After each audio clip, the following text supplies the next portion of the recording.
गजपति जिला काशीनगर ब्लॉक अंतर्गत अलड़ा पंचायतर लेंगेतागुड़ा ग्रामर बासिंदा राइना सबर को एजावत प्रधानमंत्री आवास योजना रे मिली नहीं घर। सूचना प्रकार मुख्य राज्य सड़कर 50 मीटर दूर रे निजर छपर घरटी करी रहिथिबा बेले बहु असुविधार सम्मुखीन हेउथबा गुहारी करिसेंती। नड़ा घर जोगु वर्षा गलुथबा बेले केबे निया तो केबे पवन हेले भयरे रहिबाकू पड़ुछि। जेउठी सरकार आदिवासी नाम कोटी कोटी टंका खर्च करुछंती तेबे आज जाए ए परिवार सरकारी योजना रे आवासटी पाई पारि नाहंती।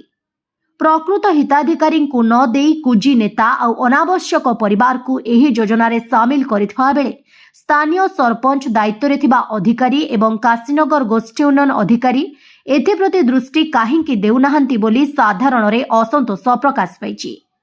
एहा देखिले बारी हेउछि जे जो आवास योजना रही ताहा निश्चय बाट मारड़ा होईछि।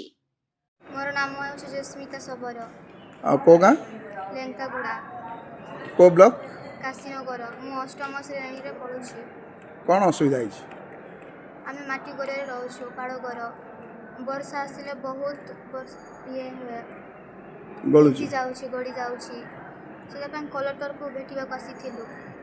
पूर्व तुम गाँव लोक किए जो अच्छा सरपंच फरपंच तुम घर पर किसी कहना नहीं कोई ना